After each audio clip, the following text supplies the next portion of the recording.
Good morning students. Last class में मैं आपको उत्पादन लागत बजट के बारे में बताया था। उत्पादन लागत बजट बनाने से पहले हमें labour budget, material budget, direct expenses और प्रोडक्शन ओवरहेड बजट जो है उनका अध्ययन वो बनाने आवश्यक होते हैं। तो आज मैं आपको बताऊंगी कि मटेरियल बजट क्या होता है और वो किस प्रकार बनाया जाता है।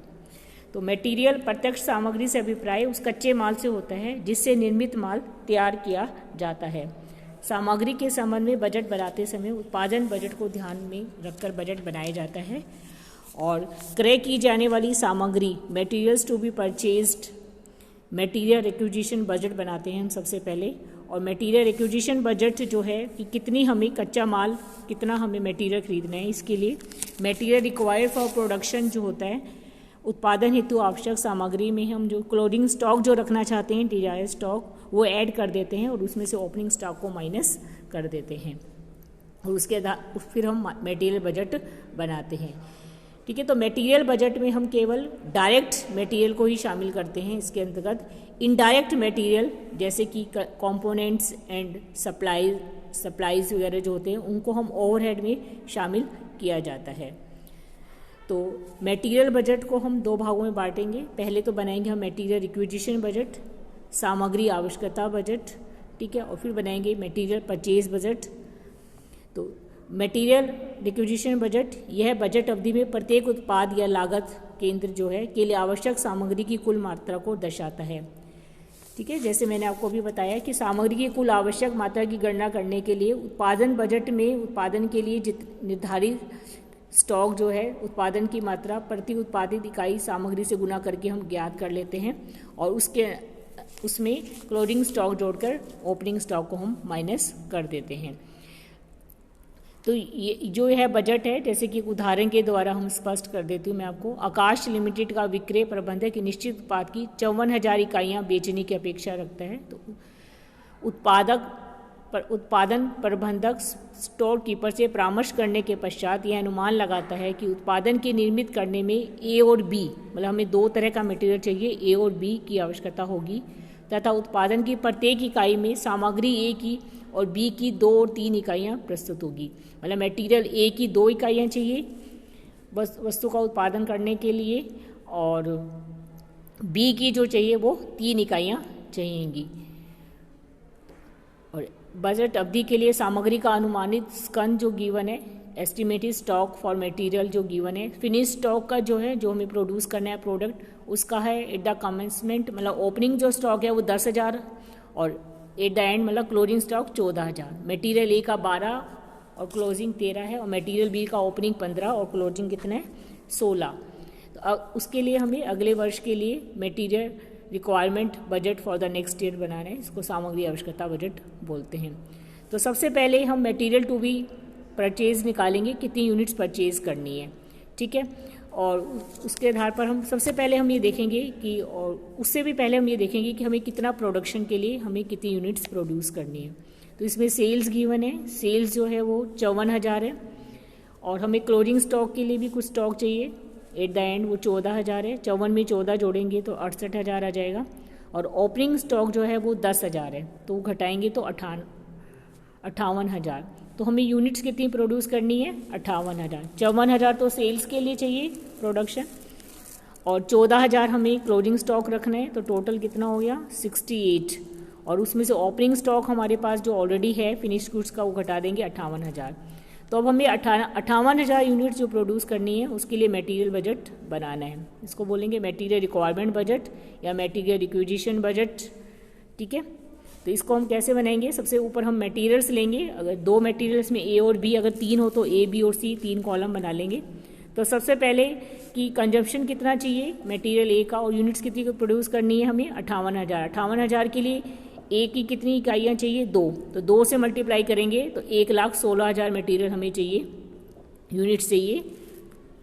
और बी की हमें चाहिए 3 के हिसाब से, तो 58 को 3 से मल्टीप्लाई करेंगे तो 1,74,000 आ जाएगा।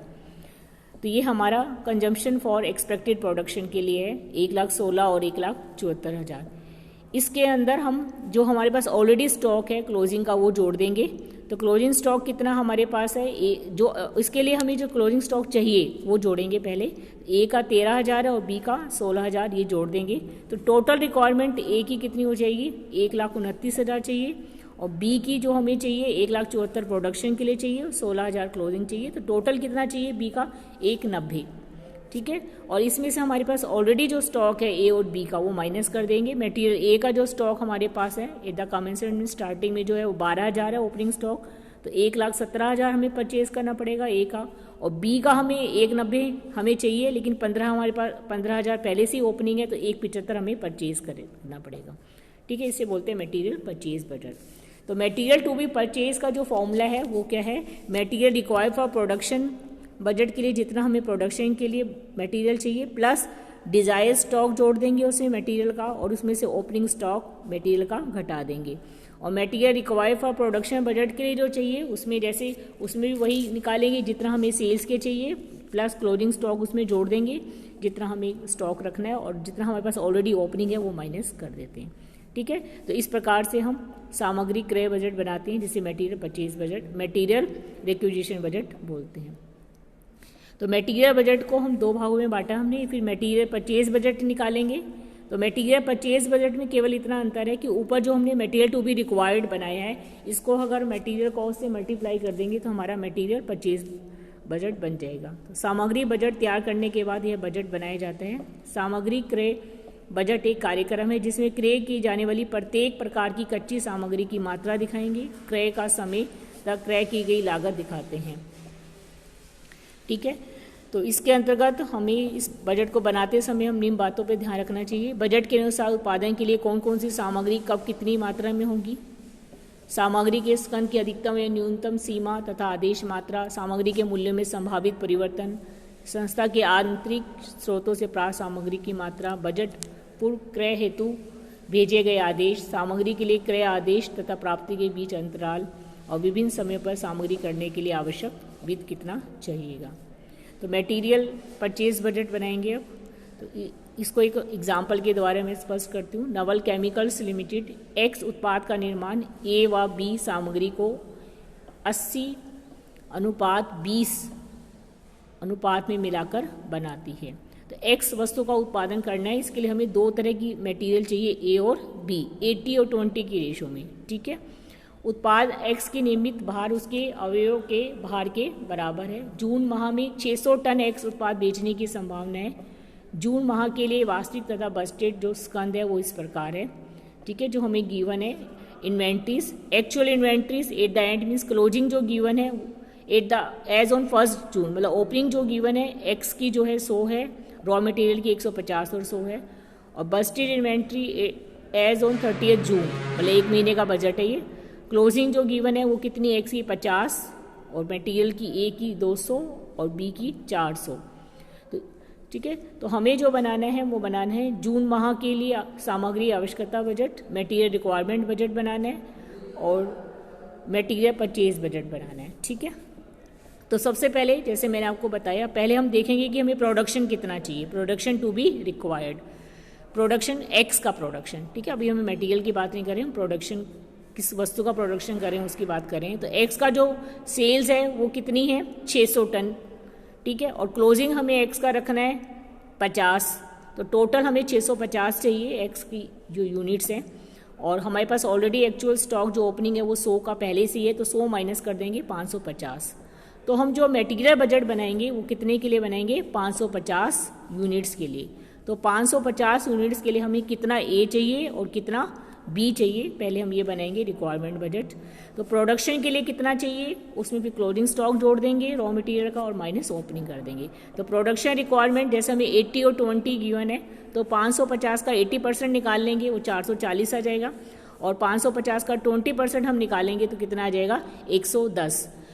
तो हमें प्रोडक्शन के लिए जो मटेरियल चाहिए ए का 440 और बी का कितना चाहिए, 110। इसमें हम क्लोजिंग स्टॉक जोड़ देंगे। क्लोजिंग स्टॉक जो हमारे पास है, जैसे कि आप देख रहे हैं ए का 200 है और बी का 400 है, तो ये हमने जोड़ दिया 200 और 400। तो टोटल रिक्वायरमेंट हमारी कितनी हो गई, मटेरियल ए की 640 और मटेरियल बी की 510। इसमें से हम ओपनिंग स्टॉक माइनस कर देंगे जो हमारे पास पहले से ऑलरेडी है। ए का 150 है तो माइनस कर देंगे 490, तो हमें ए का कितना परचेज करना पड़ेगा 490, और बी का परचेज करना है 510 में से हम ओपनिंग 100 घटा देंगे तो 410। तो ये हमारा मटेरियल रिक्वायरमेंट बजट है। ए की हम 490 करेंगे और बी की 410। अब इसके आधार पर हम मटेरियल परचेज बजट बनाएंगे। मटेरियल रिक्वायर्ड ए और बी का 490 और 410 चाहिए। प्राइस हमें गिवन है, ए का हमें 500 रुपये है प्रति टन लागत जो है, और बी की कितनी है 400, तो 500 और 400 से मल्टीप्लाई कर देंगे। ए में 490 को 500 से मल्टीप्लाई करेंगे 2,45,000, और बी का करेंगे 410 से 400 से तो 1,64,000। तो टोटल हमें कितना चाहिएगा 4,09,000। मतलब इतनी हमारी परचेज कॉस्ट आ रही है मटेरियल की, इतनी हमें वित्त की आवश्यकता होगी। ठीक है, तो इस प्रकार हम मटेरियल बजट बनाते हैं। क्लियर। अब मैं आपको बताऊंगी कि लेबर बजट कैसे बनाते हैं, क्योंकि लेबर बजट और ह्यूमन रिसोर्स बजट हम किस प्रकार बनाते हैं।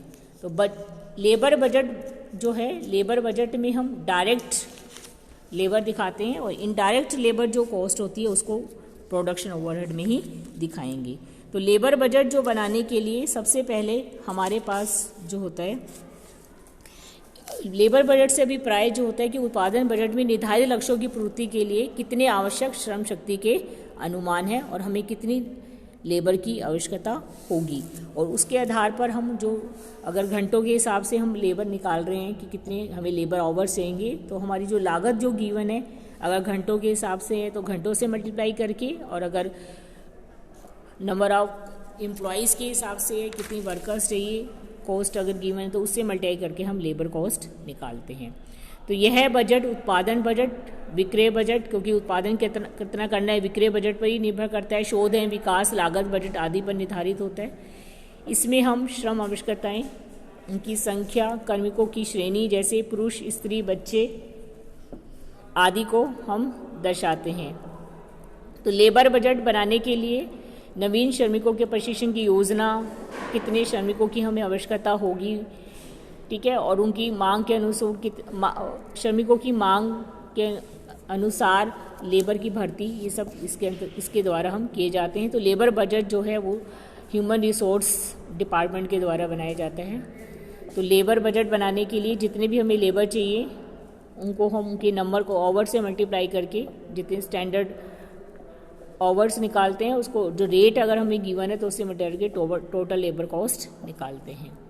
ठीक है, इसमें श्रम आवश्यकताएं, उनकी संख्या, कार्मिकों की श्रेणी जैसे पुरुष, स्त्री, बच्चे या कुशल, अकुशल, अकुशल आदि दर्शाया जाता है। श्रम की लागत की गणना श्रम घंटों के भुगतान की दर से गुना करके हम ज्ञात कर लेते हैं। तो इसको एक एग्जाम्पल के द्वारा स्पष्ट करती हूँ मैं आपको। ग्रेवको लिमिटेड के परमाप लागत समकों के अनुसार स्टैंडर्ड कॉस्टिंग के अनुसार निर्मित माल की इकाई पूर्ण करने के लिए प्रत्यक्ष श्रम के 2 घंटों की आवश्यकता होती है। ठीक है, तो कितने चाहिए हमें 1 यूनिट बनाने के लिए 2 घंटे। 1 जनवरी 2010 को प्रति घंटा परमाप मजदूरी 5 रुपये है। फरवरी में 6 तक बढ़ने की संभावना है फरवरी को, और मार्च 2000 को समाप्त प्रथम तिमाही के लिए बजटेड उत्पादन जनवरी में 3000, फरवरी में 5000 और 8000। तो इस क्वेश्चन में हमें तिमाही जो है क्वार्टर बजट बनाना है, तो डायरेक्ट लेबर कॉस्ट बजट बनाना है। तो जनवरी, फरवरी और मार्च 3 महीने के लिए बनाना है। बजटेड सेल्स हमें गिवन है कि हमें कितना सेल्स करनी है, वही हम प्रोडक्शन मान लेंगे कि हमें तो उत्पादन जो है वो प्रति तिमाही के लिए उत्पादन ही गिवन है 3000, 5 और 8000। तो 3 ये बजटेड प्रोडक्शन है 3000, 5000 और 8000। ठीक है, टोटल हमें पूरे क्वार्टर में कितना करना है, जनवरी, फरवरी और मार्च को जोड़ देंगे तो 16000। लेबर आवर जो कॉस्ट हमें गिवन है, लेबर आवर पर यूनिट जो हमें चाहिए वो कितने चाहिए 1 यूनिट को बनाने के लिए 2। ठीक है, तो जनवरी में 2 से 3000 को मल्टीप्लाई करेंगे तो जनवरी में टोटल लेबर आवर्स कितने चाहिएंगे 6000। मतलब हमें टोटल लेबर आवर्स के हिसाब से निकालना है इसमें। और फरवरी में 5000 यूनिट्स प्रोड्यूस करनी है और 1 यूनिट के लिए 2000 चाहिए, तो फरवरी में 10000 चाहिए और मार्च में लेबर आवर चाहिए 16000। टोटल हो गए 32000। ठीक है, लेबर रेट हमें गिवन है, रेट पर आवर जनवरी में 5 है और फरवरी को 6 बढ़ने की संभावना है 6, और मार्च में भी ये 6 ही रहेगी। ठीक है, तो जनवरी में 6000 हमें लेबर आवर है, 5 पर आवर कॉस्ट है, तो टोटल लेबर कॉस्ट कितनी हुई 30000। फरवरी में 10000 है और लेबर आवर 10,000 है, कॉस्ट 6 तो 60,000 होगी, और मार्च की कितनी होगी, 16 को 6 से मल्टीप्लाएंगे 96,000, टोटल 1,86,000। अगर क्वार्टरली हमें एवरेज निकालना है तो 1,86,000 हमारी टोटल लेबर कॉस्ट आएगी 3 महीनों की, और ओवर्स हमारे 32,000 है, तो ऑन एन एवरेज 1,86,000 को 32 से डिवाइड करेंगे तो 5.812 हमारी लेबर कॉस्ट आ जाएगी। तो इस प्रकार से हम लेबर बजट बनाते हैं। नेक्स्ट क्लास में हम पढ़ेंगे कि ओवरहेड बजट किस प्रकार बनाए जाते हैं और प्लांट यूटिलाइजेशन बजट। तो प्रोडक्शन कॉस्ट के जो बाकी के फैक्टर्स एलिमेंट्स बचे हैं उनको हम लास्ट क्लास में हम अध्ययन करेंगे। Thank you.